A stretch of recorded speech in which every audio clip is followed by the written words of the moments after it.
सबको जय सिया राम जी की। आज हम जानते हैं कि काला जादू क्या है। तो आजकल सबका एक ही समस्या है, हमारे ऊपर किसी ने काला जादू तो नहीं किया, क्योंकि हमारा काम नहीं चल रहा है, हमारा घर पे झगड़ा है, एक दूसरे से बनते नहीं। बस ये ऐसे ऐसे अनेक प्रश्न आजकल का जो हर एक परिवार में होते ही है। तो सबसे ज़्यादा हम यही सोचते हैं कि हमारा रिश्तेदार में से या पड़ोसी ने, हमारा दुश्मन ने कुछ किया तो नहीं है हमारे ऊपर, इसलिए हमारे ऊपर ऐसे ऐसे समस्या आ रहे। ऐसे सबका चिंता तो सबसे पहले काले जादू में जाते हैं। तो आज काला जादू हम कैसे पहचाने, इसका मार्ग बता देती हूँ।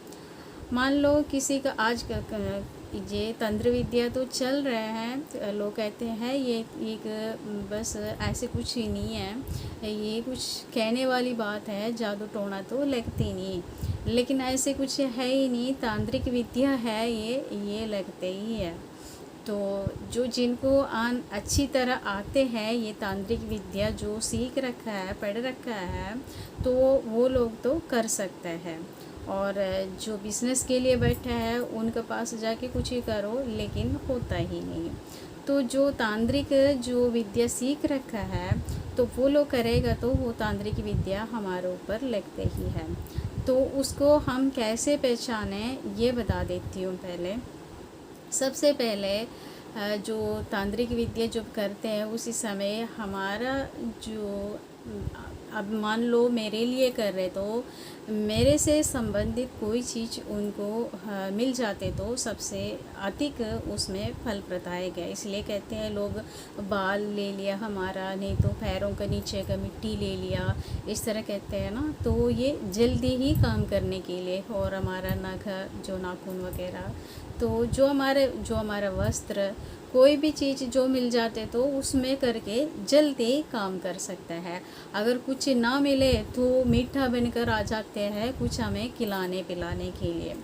तो ये चीज़ जब हमारे घर या हमारा अंदर आ जाते हैं तो हम कैसे पहचाने। तो सबसे पहले पहचान है कि जो मैंने पिछले वीडियो में भी बताया आप लोगों को, नेगेटिव एनर्जी आते ही हमारे घर का जो तुलसी का पौधा है वो सूख जाते हैं। और शुद्र जीव मतलब ये छिपकली हो गया, खान खजूर हो गया, और जो चींटियाँ वगैरह जो घर के अंदर प्रवेश कर लिया, तो बाहर तो होते ही हैं हर घर में, लेकिन घर के अंदर प्रवेश कर रहे तो हाँ, ये उनका लक्षण ही है। और हम उसको कैसे पहचाने, तो एक ग्लास जो पानी में, कंच की ग्लास में, जो उसमें कुछ भी चित्रित ना हो, मतलब आजकल तो जो तोहफे में मिल जाते हैं ग्लास, इधर से ज्वेलरी से मिल जाते हैं, कपड़े वाला दुकान से मिल जाते हैं, तो उनका एम्बलम होते हैं, उनका जो उनका दुकान का नाम लिखा हुआ होते हैं। लेकिन ऐसे ग्लास नहीं होना चाहिए, बिल्कुल प्लेन ग्लास होना चाहिए। उसमें थोड़ा सा काले नमक डाल के उसको घोल के रख लेना घर के अंदर ही। तो उस पानी के अंदर अगले दिन उस पानी के अंदर कलर बदल गया, येलोइश कलर हो गया, तो आप लोगों को पता चल जाएगा यहाँ नेगेटिव एनर्जी है। अगर वो येलोइश ज़्यादा ही हो गया, जैसे लाल रंग से हो गया, तो ज़्यादा ही है। अगर उस पानी का कलर नहीं बदले तो समझ लेना कोई नेगेटिव एनर्जी है ही नहीं।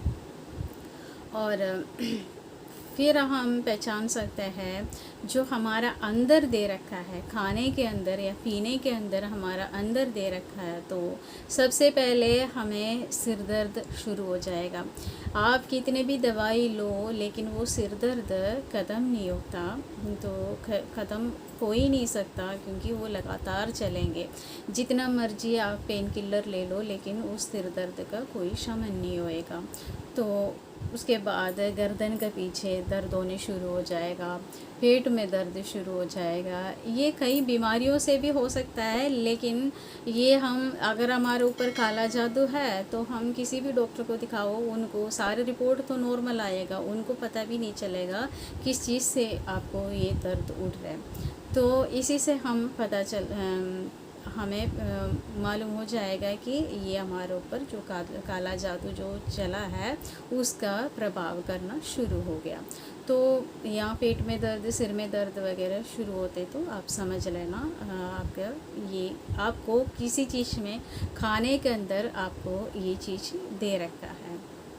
तो इसको हम किस तरह निवारण कर सकता है, जो हमारा अंदर आ गए तो वो निकलने में भी समय लगते हैं। तो हमें सबसे पहले नहाने के लिए हम क्या प्रयोग करना, नहाने के लिए हम हनुमान चालीसा कर सकते हैं। तो हनुमान चालीसा कर सकते हैं। और जो जो भी आपका इष्ट देव है उनका जो ये नहीं हम मंदिर में बैठ के प्रेयर करना, मन में उनका नाम जपते रहना, हर वक्त नाम जपते रहते हैं तो उनका एक रक्षा कवच हमारा चारों ओर फैल जाते हैं। तो उसी रक्षा कवच को तोड़कर हमारा अंदर आना मुश्किल है, अथवा आ ही गया तो हम किस तरह उनको निकाल सकते हैं ये बताती हूँ। सबसे पहले अगर हनुमान जी का भक्त हो तो हनुमान चालीसा करो, तो हनुमान चालीसा सुबह शाम करो। और दूसरी बात, सफ़ेद जो शंख पुष्प का जो जड़ है उसको लेके उसका जो रस निकाल के उसको खाली पेट पीना। तो भगवान का नाम लेकर उसको खाली पेट पीना तो आपको उल्टी आ जाएंगी, चक्कर आ जाएंगी, उल्टी आ जाएंगे। तो इस उल्टी के साथ वो निकल जाएंगे। तो खाली पेट जब आप लेते हैं उसके बाद काफ़ी देर तक सिर्फ पानी ही पीना, क्योंकि जितना उल्टी आके वो चीज़ निकल जाएगा उतनी ही आपके लिए अच्छा है, वो अंदर से पूरा साफ़ होके बाहर निकल जाएगा। और उसके बाद आपने क्या करना है, जिस भगवान का नाम लेकर आपने प्रेयर करा उस भगवान का मंदिर में प्रसाद बांटना है, वहाँ जाके आप प्रसाद चढ़ाना है और खुद भी खा लेना उस प्रसाद को। और उसके बाद आपने क्या करना है, भगवान का जो नाम लेकर, जो हनुमान जी का नाम लेकर किया तो आपने अपना ऊपर से एक नारियल लेके, झटा वाला नारियल लेके उसको 7 बार एंटी क्लॉकवाइज उतारते टाइम, जो हम घुमाते टाइम, नारियल को घुमाते टाइम आप ये बोलना, जो भी बाधाएं मेरे ऊपर जो लगी है, जो मेरे घर में जो लगे है, उन बाधाओं को दूर कर दीजिएगा हनुमान जी।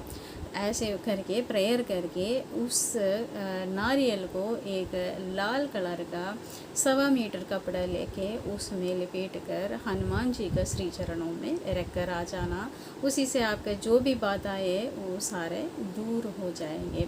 तो काला जादू जब आ गया तो जो आपका जो काम कर जाएगा, जो भी तांत्रिक विद्या से जो आते हैं तो वो अपना काम करते हैं, लेकिन आप अपना काम यही काम करके अपने इष्ट देव का नाम लेके ये काम हम खुद दूर कर सकते हैं। उसके लिए उस मंदिर में जाके, इस मंदिर में जाके, यहाँ जो जादू टोना करने वाले के पास जाके पैसे खर्च करने का कोई ज़रूरत नहीं है। ये छोटा सा उपाय से आपका ये सारे बाधाएं दूर कर सकता है।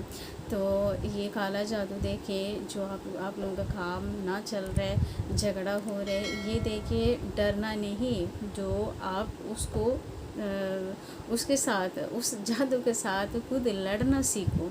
अगर आप उनके साथ लड़ के जो उनके साथ जो लड़ाई करके और जो ये उपाय सारा कुछ करके अपने इष्ट देव का साथ लेके चलेगा तो ये काला जादू कोई असर नहीं करेगा, क्योंकि वो जो जिन्होंने जो बेच रखा है वहाँ खुद वापस जाएंगे, जहाँ से वो आया उसी जगह वापस चले जाएंगे, फिर जाके उस घर में ही वो नुकसान करने शुरू हो जाएगा। वो आप अपने आंखों से देख सकता है ये छोटे से उपाय से।